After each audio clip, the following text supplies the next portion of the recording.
जब हम जाना शुरू किया था गुरु जी के पास, हमको नहीं पता था कि हम किसके पास जा रहे हैं। फर्स्ट डे जब हम गए तो पता चला कि तभी तो ये बोलते थे कोई महापुरुष है, कोई संत है, तो आप वहां चले जाओ। तो कई बार होता था हम सुन लेते हैं, कई बार नहीं, पर जब जब गुरु जी से मिलना होता है, गुरु जी का बुलावा आता है, तभी हम मिलते हैं उनको। जब हम गए तो हमको ये भी एक चीज और समझने को मिली कि गुरु जी बोलते थे कि ਜਦੋਂ ਤੁਸੀਂ आना ਹੁੰਦਾ फोन करके नहीं आना कि गुरु बैठा होया कि नहीं, तुसी आओ, अगर नहीं मिलता तो वापस चले जाओ। तो हम जना हुजा के घर में चले गए। वहां पता चला कि जो राज बब्बर एक्टर है, उसके बड़े भाई के बेटे की, छोटे से बच्चे की डेथ हो गई थी। तो गुरुजी के पास आके उसने अरदास की होगी, तो गुरुजी उस बच्चे की रूह दोबारा वापस ले आए। उसको जो नया बेबी उन्होंने ब्लेस किया, सेकंड बेबी जो ब्लेस किया था, उसके शुक्राने का उसने चंडीगढ़ गोल्फ क्लब में गुरुजी का सत्संग रखा हुआ था। पर हमारे दिल में ये है कि ऐसे कैसे ये गुरुजी को पता चल जाता है कि रूह आ गई, ये होगी। हमको नहीं पता था कि ये भगवान, साक्षात भगवान हमारे सामने बैठे हुए हैं। जैसे हम सब जाते थे तो छोटी सी संगत होती, तो एक नोटबुक होती थी जिसमें गुरुजी ने एक ऑफिसर की ड्यूटी लगाई हुई थी, एक सेवादार की, कि इनका नाम, टेलीफोन नंबर और घर का एड्रेस लिख लो। पूरा हमारा रजिस्टर हो जाता था हमारी उस क्लास के लिए। मैं हमेशा बोलती हूँ कि गुरुजी ने कभी चढ़ावा अलाउ नहीं किया था। तो अब जो संगत है, झोलियां भर भर के, क्या कोई मिठाई लेके आ रहा है, तो कुछ लेके आ रहा है। So this is not fair at all. हम गुरुजी के पास मांगने जाते हैं, वो देने वाला, वो जो देने वाला है, उसको तो किसी चीज की भूख नहीं है, उसको अपनी संगत के आने की उम्मीद रहती है कि कौन आएगा, किसको मैं ब्लेस कर सकता हूँ। हम इस अंदाजे जाते हैं। तो हम, हमारी जो औकात एक बैगर की तरह है। हम क्या उस जो ब्रह्मांड का मालिक है उसको हम क्या बेर दे सकते हैं। सो हमेशा मैं अपने सत्संग में डिस्करेज करती हूँ कि जब भी गुरु जी के दरबार में जाए, जो गुरु जी ने बोला कि अपना फेथ लेके आओ, अपना पीस ऑफ माइंड यहाँ से लेके जाओ, भरोसा रख के यहाँ टिके रहो, जो मिलना है एक से ही मिलना है।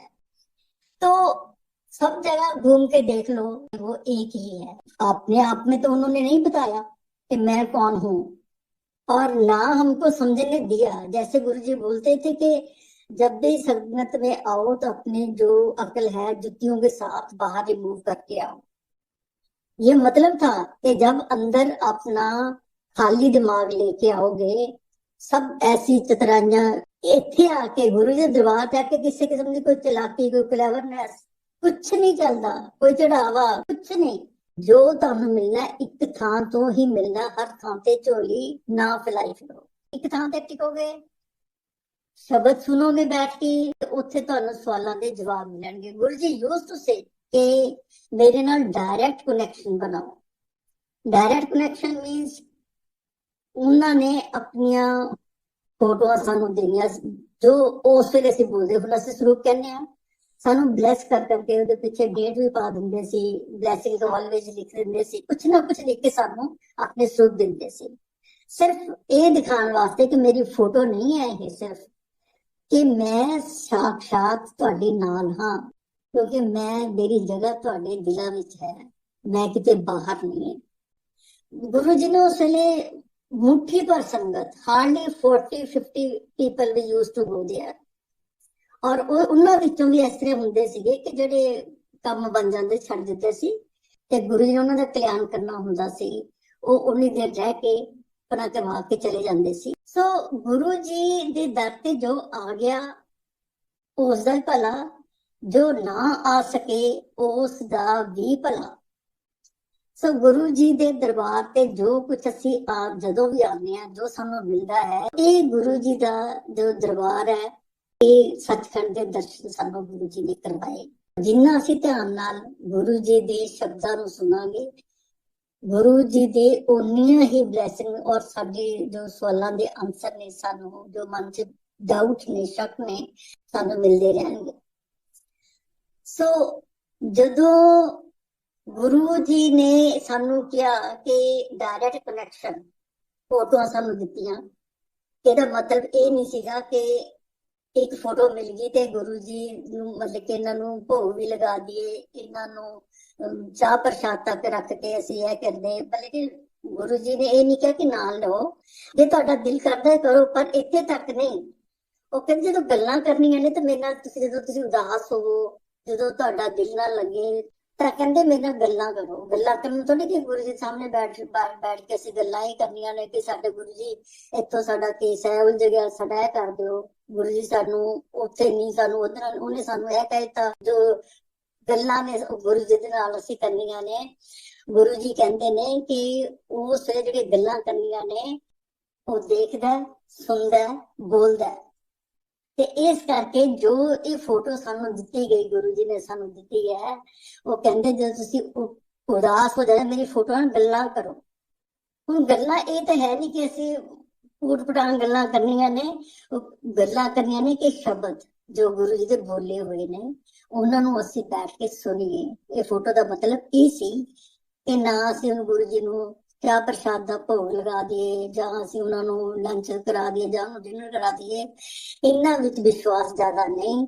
ਉਨੀ ਦੇਰ ਤੱਕ ਅਸੀਂ ਬੈਠ ਕੇ ਜਦ ਤੱਕ ਗੁਰੂ ਦੀਆਂ ਗੱਲਾਂ ਕਰਨੀਆਂ ਨੇ ਤਾਂ ਗੁਰੂ ਜੀ ਦੀ ਬਾਣੀ ਸੁਣਨੀ ਹੈ। ਅਗਰ ਅਸੀਂ ਦਿਨ ਦੇ ਵਿੱਚ ਕੋਈ 1 ਘੰਟਾ ਵੀ ਇਹਨਾਂ ਸ਼ਬਦਾਂ ਨੂੰ, ਜੋ ਗੁਰੂ ਜੀ ਦੀ ਬੋਲੀ ਹੋਈ ਬਾਣੀ ਹੈ, ਜੋ ਗੁਰੂ ਜੀ ਦੀ ਉਚਾਰਨ ਕੀਤੀ ਹੋਈ ਗੁਰੂਆਂ ਦੀ ਬਾਣੀ, ਕਹਿੰਦੇ ਨੇ ਮੇਰੇ ਨਾਲ ਗੱਲਾਂ ਕਰੋ, ਮੀਨਸ ਕਿ ਮੇਰੀ ਬਾਣੀ ਨੂੰ ਸੁਣੋ ਔਰ ਇਹਨਾਂ ਦੇ ਵਿੱਚੋਂ ਹੀ ਤੁਸੀਂ ਆਪਣੇ ਸਵਾਲਾਂ ਦੇ ਜਵਾਬ ਲਓ। ਉਹ ਆਨਸਰ ਮੈਂ ਇਸ ਬਾਣੀ ਵਿੱਚੋਂ ਦੇਣਾ।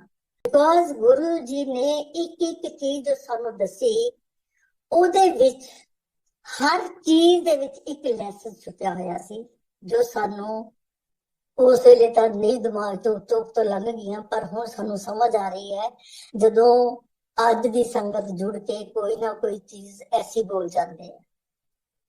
ਸੋ ਜੋ ਗੁਰੂ ਜੀ ਨੇ ਕਿਹਾ ਕਿ ਮੈਂ ਬੋਲਦਾ, ਮੈਂ ਗੱਲਾਂ ਕਰਦਾ, ਸੋ ਇਹ ਵਰਡ ਆਫ ਜਿਹੜੇ ਸ਼ਬਦ ਨੇ ਇਹ ਉਹ ਬਾਣੀ ਹੈ ਜਿਹਦੇ ਪਿੱਛੇ ਗੁਰੂ ਜੀ ਨੇ ਸਾਨੂੰ ਲਾਇਆ ਹੈ। ਅੱਜ ਪੂਰੇ ਵਰਲਡ ਦੇ ਵਿੱਚ ਗੁਰੂ ਜੀ ਦੀ ਇੱਕ ਮਕਸਦ ਕਿ ਪ੍ਰਮਾਤਮਾ ਇੱਕ ਹੈ। ਇਹ ਸਾਡੇ ਬਣਾਏ ਹੋਏ ਇੱਕ ਵਹਿਮ ਨੇ ਕਿ ਉਹਨਾਂ ਨੂੰ ਅਸੀਂ ਡਿਫਰੈਂਟ ਨਾਮ ਦਿੱਤੇ ਨੇ ਆਪਣੇ ਸੈਕਟ ਦੇ ਮੁਤਾਬਕ। ਸਭ ਦੇ ਵਿੱਚ ਬੈਠਾ ਉਹ ਇੱਕ ਹੈ। ਸੋ ਇੱਕੋ ਦਾਤਾ ਮੰਗੀਏ ਸਭ ਕੁਝ ਫਿਰ ਲੈ ਪਾਏ। ਅਸੀਂ ਇੱਕ ਅੱਗੇ ਅਰਦਾਸ ਕਰਾਂਗੇ, ਸਾਡੀ ਝੋਲੀ ਸਭ ਕੁਝ ਪਏਗਾ। ਕੁਝ ਸਤਸੰਗ ਮੈਂ ਹੁਣ ਸ਼ੇਅਰ ਕਰਾਂਗੀ। ਮੈਂ ਜਦੋਂ ਜੁੜੀ ਸੀ ਤਾਂ ਮਤਲਬ ਕਿ ਮੈਂ ਇੱਕ ਡੇਟ ਦੱਸ ਦਿੰਦੀ ਹੁੰਦੀ ਆ ਕਿ ਮੈਂ ਜੀ 22 ਨਵੰਬਰ ਨੂੰ ਗਏ, ਨਹੀਂ ਮਿਲੇ, 23 ਨਵੰਬਰ ਨੂੰ ਗਏ, ਫਿਰ ਅਸੀਂ ਹਮੇਸ਼ਾ ਲਈ ਜੁੜ ਗਏ। ਪਹਿਲੀ ਵਾਰੀ ਮਿਲੀ ਤਾਂ ਮੈਂ ਗੁਰੂ ਜੀ ਨੂੰ ਮੱਥਾ ਟੇਕ ਕੇ ਪਿੱਛੇ ਜਾ ਕੇ ਬੈਠੀ। ਜਿਸ ਤਰ੍ਹਾਂ ਅੰਦਰੋਂ ਪਾਣੀ ਜਾਂ ਮੇਰੇ ਜੋ ਦਿਲ ਵਿੱਚ ਕੋਈ ਮੈਲ ਜਾਂ ਕੁਝ ਵੀ ਸੀ, ਗੁਰੂ ਜੀ ਨੇ ਬਿਲਕੁਲ ਸਾਫ਼ ਕਰਕੇ ਮੈਨੂੰ ਆਪਣੇ ਨਾਲ ਜੋੜਿਆ, ਮੇਰੀ ਫੈਮਿਲੀ ਨੂੰ, ਸਾਡੀ ਬਾਂਹ ਫੜੀ। ਗੁਰੂ ਜੀ ਪਾਸ ਜਾਂਦੇ ਰਹੇ ਤੇ ਫਿਰ ਕੁਝ ਸਾਲਾਂ ਬਾਅਦ ਗੁਰੂ ਜੀ ਚੰਡੀਗੜ੍ਹ ਤੋਂ ਚਲੇ ਗਏ। ਗੁਰੂ ਜੀ ਵੈਸੇ ਇੱਕ ਥਾਂ ਤੇ ਟਿਕੇ ਵੀ ਨਹੀਂ, ਕਿਉਂਕਿ ਉਹਨੂੰ ਪਤਾ ਸੀ ਕਿ ਕਿੱਥੇ ਕਿੱਥੇ ਦੀ ਸੰਗਤ ਨੂੰ ਮੇਰੀ ਜ਼ਰੂਰਤ ਹੈ, ਕਿਸ ਕਿਸ ਨੂੰ ਮੈਨੇ ਤਾਰਨਾ ਹੈ। ਡੁਗਰੀ ਸੀ, ਡੁਗਰੀ ਤੋਂ ਆਪਣੀ ਐਜੂਕੇਸ਼ਨ ਕੰਪਲੀਟ ਕਰਕੇ ਜੋ Guru ji was doing some job also, ਤੇ ਉਹਨਾਂ ਨੇ ਉੱਥੋਂ ਜਲੰਧਰ ਆ ਗਏ। ਜਲੰਧਰ ਤੋਂ ਫਿਰ ਉਹ ਗੁਜ਼ਰੇ ਰਹੇ ਤੇ ਉੱਥੋਂ ਚੰਡੀਗੜ੍ਹ ਆ ਗਏ। ਚੰਡੀਗੜ੍ਹ ਤੋਂ ਉਹ ਪੰਚਕੂਲਾ ਚਲੇ ਗਏ। ਪੰਚਕੂਲਾ ਤੋਂ ਬਾਅਦ ਫਿਰ ਉਹ ਚੰਡੀਗੜ੍ਹ ਵਾਪਸ ਆਏ। ਚੰਡੀਗੜ੍ਹ ਤੋਂ ਦਿੱਲੀ ਚਲੇ ਗਏ, ਦਿੱਲੀ ਤੋਂ जयपुर चले गए। अगेन ही came back to Empire State. पहले जीके बन के गए और उस बाद एम्पायर स्टेट आ गए। उत्थे Sudha ji vary price soul, गुरु जी ਨੂੰ ਉੱਥੇ ਰਹਿਣਾ ਅੱਛਾ ਲੱਗਦਾ ਸੀ।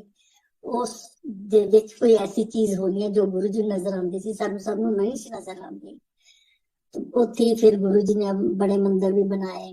तो ਉਹਨਾਂ ਦੇ ਲਈ ਮੰਦਿਰ ਦੇ ਵਿੱਚ ਵੀ ਕਮਰਾ ਬਣਾਇਆ ਗਿਆ, but Guru ji never ever accepted to stay in that room.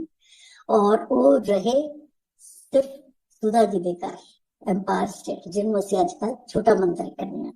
ਸੋ ਗੁਰੂ ਦੀ ਲੀਲਾ ਹੈ, ਉਹਨੇ ਜਿੱਥੇ ਜਿੱਥੇ ਜਾਣਾ, ਜਿੱਥੇ ਜਿੱਥੇ ਕਿਸੇ ਦਾ ਭਲਾ ਕਰਨਾ ਹੈ, ਆਪ ਚੱਲ ਕੇ ਜਾਂਦਾ ਗੁਰੂ ਉੱਥੇ।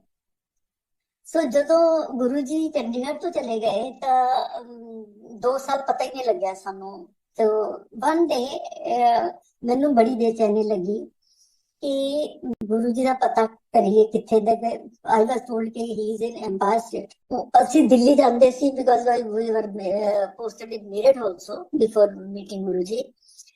ਤਾਂ ਮੈਨੂੰ ਕੁਝ ਨੌਲੇਜ ਸੀ ਦਿੱਲੀ ਦੀ ਇੰਨੀ ਕਿ ਤਾਂ ਮੈਂ ਤਾਈ ਜੀ ਜੋ ਸੀ ਵੈਰੀ ਪਪੂਲਰ ਨੋਨ ਐਸ ਤਾਈ ਜੀ ਦਾ ਸੰਗਤ, ਮੈਂ ਉਹਨੂੰ ਪੁੱਛਿਆ, ਮੈਂ ਕਿਹਾ ਤੁਸੀਂ ਜਾਂਦੇ ਹੋ ਐਮਪਾਇਰ ਸਟੇਟ ਕਿੱਥੇ ਹੈ, ਉਹਦੇ ਨਾਲ ਦੀਆਂ ਕੁਝ ਜੋ ਇੰਪੋਰਟੈਂਟ ਪਲੇਸਿਸ ਨੇ ਉਹ ਮੈਨੂੰ ਦੱਸ ਦਿਓ। ਸੋ ਉਹਨਾਂ ਨੇ ਮੈਨੂੰ ਕੁਝ ਦੱਸਿਆ ਕਿ ਇਸ ਤਰ੍ਹਾਂ ਕਰਕੇ ਜਦੋਂ ਤੁਸੀਂ ਉਹ ਰਸਤੇ ਵਿੱਚ ਜਾਂਦੇ ਹੋ ਤਾਂ ਉੱਥੇ ਕਰਕੇ ਐਮਪਾਇਰ ਸਟੇਟ ਆਉਂਦੀ ਹੈ। ਮੈਂ my husband also didn't tell me anything about this ਤੇ ਵੀ ਤੂੰ ਕੱਲੀ ਜਾਏਗੀ ਜਾਂ ਕਿਸ ਤਰ੍ਹਾਂ। All of a sudden I decided कि मैंने दिल्ली जाना है। तो मैं ताई जी दे दित्तियां इंस्ट्रक्शन दे नाल लैके चली गई। इस तरह मैं बड़े स्मूथ वे दे नाल with smaller hints I reached Empire State. मंदिर बंद सी और मैं फटाफट अपना छोटा जिहा एक बैग तैयार किया और क्योंकि मैनूं इन्ना को पता सीगा कि गुरु जी जिहड़ा उत्थे किसी नूं कोई इदां नहीं ਚੱਲਦਾ ਜਾਂ ਉਦੋਂ ਗੁਰੂ ਜੀ ਕਿਸੇ ਦਾ ਘਰ ਨਹੀਂ ਭੇਜ ਦਿੰਦੇ ਨੇ, ਕਿਉਂਕਿ ਗੁਰੂ ਜੀ ਨੇ 2-3 ਵਾਰੀ ਸੰਗਤ ਨੂੰ ਮੇਰੇ ਘਰ ਨਹੀਂ ਭੇਜਿਆ ਹੋਇਆ ਸੀ ਚੰਡੀਗੜ੍ਹ। ਸੋ ਆਈ ਨਿਊ ਦਿਸ ਥਿੰਗ। ਤਾਂ ਮੈਂ ਥੋੜਾ ਜਿਹਾ ਸਮਾਨ ਛੋਟਾ ਜਿਹਾ ਬੈਗ ਪਾ ਕੇ ਤੇ ਐਮਪਾਇਰ ਸਟੇਟ ਜਾ ਕੇ ਬੈਠ ਗਈ। ਉੱਥੇ ਪਹੁੰਚ ਗਈ। ਉੱਥੇ ਤਾਂ ਹਾਲੇ ਮੰਦਰ ਨਹੀਂ ਸੀ ਖੁੱਲਿਆ ਐਂਡ ਮੇਰੇ ਦਿਮਾਗ 'ਚ ਆਵੇ ਕਿ ਮੈਂ ਹੁਣ ਗੁਰੂ ਜੀ ਨੂੰ ਕੀ ਦੱਸਾਂਗੀ ਕਿ ਮੈਂ ਕੌਣ ਆ, ਮੈਂ ਕਿਉਂ ਆਈ ਹਾਂ। ਤੇ ਇੰਨੀ ਕੋਈ ਵੱਡੀ ਕੋਈ ਹਸਤੀ ਮੈਂ ਨਹੀਂ ਕਿ ਜੇ ਮੈਨੂੰ ਗੁਰੂ ਜੀ ਪਹਿਚਾਨਗੇ ਮੈਂ ਕੌਣ ਆ ਤੇ ਮੈਂ ਕੌਣ ਆ ਤੇ ਮੈਂ ਕੀ ਕਰਨਾ ਆਈ। ਪਰ ਉਹ ਬਿਨ ਬੋਲਿਆ ਸਭ ਕੁਝ ਜਾਣਦਾ ਕਿਸ ਆਗੇ ਕੀਤੀ ਅਰਦਾਸ। ਔਰ ਜਦੋਂ ਮੰਦਿਰ ਖੁੱਲਿਆ ਤਾਂ Guru ji was already sitting on his ਸਿੰਘਾਸਨ ਉੱਥੇ ਬੈਠੇ ਹੋਏ ਸੀਗੇ। ਸੋ ਮੈਂ ਇੰਨੇ ਸਵਾਲਾਂ ਦੇ ਨਾਲ ਜਾ ਕੇ ਜਦੋਂ ਮੱਥਾ ਟੇਕਣ ਲੱਗੀ ਆ ਗੁਰੂ ਜੀ ਨੇ ਮੈਨੂੰ ਇੰਨੀ ਉੱਚੀ ਆਵਾਜ਼ ਚ ਹੈਲੋ ਗਿਲ ਆਂਟੀ ਆ ਜਾ, ਹੈਲੋ ਹੈਲੋ ਕਰੀਏ। ਗੁਰੂ ਜੀ ਨੇ ਤਾਂ ਮੈਨੂੰ ਪਹਿਚਾਨ ਲਿਆ। ਤੇ ਦੂਸਰਾ ਕੁਐਸਚਨ ਕਿ ਮੈਂ ਕੀ ਕਵਾਂਗੀ ਕਿ ਮੈਂ ਕੀ ਕਰਨਾ ਹੈ। ਮੈਨੂੰ ਕਹਿੰਦੇ ਤੇਰੇ ਹੱਥ ਜਿੰਨੇ ਵੀ ਲਵ ਲੈਟਰ ਨੇ ਨਾ ਉਹਨਾਂ ਨੂੰ ਪਾੜ ਦੇ। ਬੇਟੀ ਦੇ ਰਿਸ਼ਤੇ ਦੀ ਗੱਲ ਚੱਲ ਰਹੀ ਸੀ ਐਂਡ ਗੁਰੂ ਜੀ ਵਾਸ ਰਿਜੈਕਟਿੰਗ ਆਲ ਦੋਸ ਬॉयਜ਼ ਜਿਨ੍ਹਾਂ ਦੀ ਅਸੀਂ ਲਿਸਟ ਬਣਾ ਕੇ ਲੈ ਕੇ ਜਾਂਦੇ ਸੀ।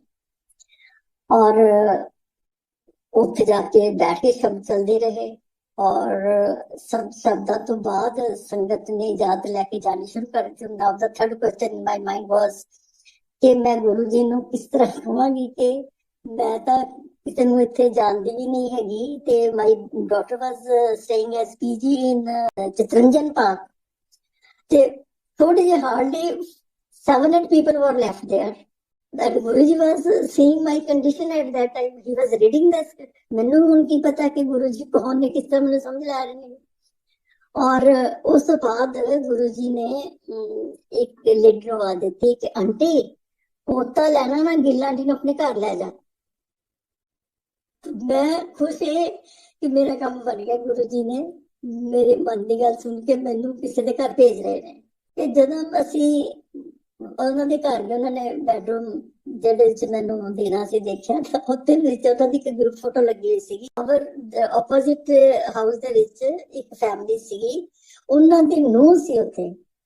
ਤੇ ਮੈਂ ਸੋਚਿਆ ਕਿ ਉਹਨਾਂ ਦੀ ਨੂੰਹ ਇੱਥੇ ਕੀ ਕਰ ਰਹੀ ਹੈ। ਸੋ ਫਿਰ ਮੈਂ ਕਿਹਾ ਹੁਣ ਸਾਰੇ ਸੌਂ ਗਏ, ਹੁਣ ਨਹੀਂ ਕੁਛ ਹੁੰਦਾ। ਤੇ ਮੈਂ ਜਦੋਂ ਮੈਂ ਆਪਣੇ ਕਮਰੇ ਬਾਹਰ ਨਿਕਲ ਗਿਆ ਤਾਂ ਬਰਾਂਡੇ ਦੇ ਵਿੱਚ ਇੱਕ ਕੈਲੰਡਰ ਲੱਗਿਆ ਹੋਇਆ ਜਿੱਥੇ ਮਤਲਬ ਕਿ ਜਿਹੜੀ ਕੰਪਨੀ 'ਚ ਮੇਰੀ ਬੇਟੀ ਸੀਗੀ ਉਹਦੇ ਵਾਈਸ ਪ੍ਰੈਜ਼ੀਡੈਂਟ ਉਹਦੀ ਕੈਲੰਡਰ ਦੇ ਤੇ ਫੋਟੋ ਸੀਗੀ। ਮੈਂ ਕਿਹਾ ਕਮਾਲ ਹੈ, ਅੱਜ ਜਿਹੜੀਆਂ ਚੀਜ਼ਾਂ ਹੋਈਆਂ ਨੇ ਤੇ ਗੁਰੂ ਜੀ ਨੇ ਉਹ ਫੈਮਿਲੀ ਚੂਜ਼ ਕੀਤੀ ਜਿਹਨੂੰ ਮੈਂ ਅੱਛੀ ਤਰ੍ਹਾਂ ਜਾਣਦੀ ਸੀ। ਔਰ ਉਹ ਏਰੀਆ ਜਿੱਥੇ ਮੈਨੂੰ ਭੇਜਿਆ ਗਿਆ that was Panchshi enclave and opposite to that is Chittaranjan Park. ਹੁਣ ਗੁਰੂ ਜੀ ਦੇ ਦੇਖੋ ਕਿਸ ਤਰ੍ਹਾਂ ਗੁਰੂ ਜੀ ਪਲੈਨਿੰਗ ਗੁਰੂ ਨੂੰ ਸਮਝ ਆਉਂਦੀ ਹੈ ਸਾਰਿਆਂ ਨੂੰ ਕਿ ਮੈਂ ਇਹਨੂੰ ਕਿੱਥੇ ਫਿੱਟ ਕਰਨਾ ਹਾਂ। ਸੋ ਇਹ ਚੀਜ਼ਾਂ ਅਸੀਂ ਤਾਂ ਹੁਣ ਤਾਂ ਕਹਿੰਦੇ ਨਾ ਕਿ ਗੁਰੂ ਜੀ ਨੇ ਏਦਾਂ ਬਿਕੋਜ਼ ਬ੍ਰਹਮੰਡ ਦੇ ਮਾਲਕ ਜੋ ਦਿਲਾਂ ਦੀ ਜਾਣਦਾ ਹੈ ਮੇਰੀਆਂ ਸਾਰੀਆਂ ਚੀਜ਼ਾਂ ਪੂਰੀਆਂ ਕੀਤੀਆਂ। ਨਾਲ ਮੈਨੂੰ ਕਿਉਂ ਬੁਲਾਇਆ ਸੀ ਕਿ ਮੈਨੂੰ ਇਹ ਵੀ ਹਿੰਟ ਦੇਣਾ ਸੀ। ਮੈਂ ਕਿਹਾ ਗੁਰੂ ਜੀ ਹੁਣ ਤਾਂ ਤੁਸੀਂ ਇਹ ਸਾਰੀਆਂ ਜਿਹੜੀਆਂ ਸੀਗੀਆਂ ਪ੍ਰਪੋਜ਼ਲ ਸੀ ਜੋ ਅਸੀਂ ਪ੍ਰਪੋਜ਼ ਕੀਤੇ ਸੀ ਜਿਹੜੇ ਸਿਲੈਕਟਡ ਨੇ, ਤੁਸੀਂ ਤਾਂ ਸਾਰੇ ਰਿਜੈਕਟ ਕਰਤੇ। ਕਹਿੰਦੇ ਕੋਈ ਲੋਕਲ ਮੁੰਡਾ ਲੱਭੋ ਨਾ। ਮੈਂ ਕਿਹਾ ਜੀ ਲੋਕਲ ਚੰਡੀਗੜ੍ਹ 'ਚ ਤੇ ਕੋਈ ਇੰਨਾ ਉਹਦੇ ਹਾਈਲੀ ਏਦਾਂ ਨਹੀਂ ਹੈਗਾ, ਮਿਲਦਾ ਨਹੀਂ ਚੰਡੀਗੜ੍ਹ 'ਚ। ਕਹਿੰਦੇ ਕੁੜੀ ਤੇਰੀ ਚੰਡੀਗੜ੍ਹ 'ਚ ਲੋਕਲ ਰਹਿੰਦੀ ਹੈ? ਮੈਂ ਕਿਹਾ ਨਹੀਂ ਜੀ, ਕਹਿੰਦੇ ਦਿੱਲੀ ਹੈ। ਕਹਿੰਦੇ ਫਿਰ ਲੋਕਲ ਮੁੰਡਾ ਲੱਭੋ ਨਾ। ਇਟ ਮੀਨਸ ਕਿ ਮੈਨੂੰ ਹਿੰਟ ਦਿੱਤਾ ਕਿ ਦਿੱਲੀ ਦਾ ਮੁੰਡਾ ਹੋਏਗਾ ਜੋ ਤੁਹਾਨੂੰ ਲੱਭਣਾ ਹੋਣਾ। ਸੋ ਇਸ ਤਰ੍ਹਾਂ ਗੁਰੂ ਜੀ ਨੇ ਪਲਾਨ ਬਣਾ ਕੇ ਫਿਰ ਸਾਨੂੰ ਉਹ ਲੜਕਾ ਵੀ ਮਿਲਾ ਦਿੱਤਾ। ਔਰ ਜਿਉਂ ਅਸੀਂ ਉਹ ਜਾ ਕੇ ਮਤਲਬ ਕਿ ਲੜਕੇ ਨੂੰ ਪਸੰਦ ਕੀਤਾ, ਔਰ ਮੈਂ ਉਹਨਾਂ ਨੇ ਸਾਨੂੰ ਐਲਬਮ ਦਿਖਾਣੀ ਸ਼ੁਰੂ ਕਰ ਦਿੱਤੀ ਤੇ ਮੈਂ ਉਹਦੇ ਵਿੱਚੋਂ ਇੱਕ ਲੜਕੇ ਦੀ ਫੋਟੋ ਖਿੱਚਣ ਲੱਗੀ ਜੋ ਲੂਜ਼ ਪਈ ਸੀਗੀ, ਤੇ ਉਹਨੇ ਮੈਂ ਦੇਖ ਲਿਆ ਕਿ ਆਂਟੀ ਤੁਹਾਨੂੰ ਮੇਰੀ ਫੋਟੋ ਚਾਹੀਦੀ ਹੈ, ਕਿਹਨੂੰ ਦਿਖਾਣੀ ਹੈ? ਮੈਂ ਆਈ ਟੋਲਡ ਹਿਮ ਕਿ ਮੈਂ ਏਦਾਂ ਸਾਡੇ ਗੁਰੂ ਜੀ ਨੇ, ਮੈਂ ਉਹਨਾਂ ਨੂੰ ਦਿਖਾ ਕੇ ਨਾ ਪਰਮਿਸ਼ਨ ਲੈਣੀ ਉਹਨੇ ਦੀ। ਕਹਿੰਦੇ ਜੀ ਫੋਟੋ ਦੀ ਦੇਰ ਮੈਂ ਹੀ ਤੁਹਾਡੇ ਨਾਲ ਚੱਲਾਂ। ਮੈਂ ਕਿਹਾ ਹੋਰ ਮੈਨੂੰ ਕੀ ਚਾਹੀਦਾ? ਸੋ ਹੀ ਵੈਂਟ ਅਲੋਂਗ ਵਿਦ ਅਸ। ਔਰ ਗੁਰੂ ਜੀ ਦੇਖ ਕੇ ਕਹਿੰਦੇ ਆਂਟੀ ਪ੍ਰਸ਼ਾਦ ਵੰਡ ਦੇ, ਔਰ ਤੂੰ ਹੁਣ ਨਾ 15 ਦਿਨਾਂ ਬਾਅਦ ਮਹਾਸ਼ਿਵਰਾਤਰੀ ਸੀ ਬੜੇ ਮੰਦਰ ਆਏ। ਗੁਰੂ ਜੀ ਦਾ ਹੁਕਮ, ਔਰ ਅਸੀਂ ਬੜੇ ਮੰਦਰ ਪਹੁੰਚ ਗਏ, ਮੈਂ ਔਰ ਮੇਰੀ ਬੇਟੀ। ਔਰ ਗੁਰੂ ਜੀ ਨੇ ਮੈਨੂੰ ਉਸ ਲੜਕੇ ਦੀ ਪੂਰੀ ਫੈਮਿਲੀ ਵਾਸਤੇ ਬਾਰੇ ਪੂਰਾ ਦੱਸ ਦਿੱਤਾ ਗੁਰੂ ਜੀ ਨੇ। ਸੋ ਇਸ ਤਰ੍ਹਾਂ ਗੁਰੂ ਜੀ ਨੇ ਜਦੋਂ ਰਹਿਮਤ ਕਰਨੀ ਆਪਣੇ ਆਪ ਮੈਨੂੰ ਬੁਲਾਇਆ, ਆਪਣੇ ਆਪ ਇਸ ਤਰ੍ਹਾਂ ਮੈਨੂੰ ਸਾਰਾ ਕੁਝ ਸੈਟਲ ਕੀਤਾ ਉਹਨਾਂ ਨੇ।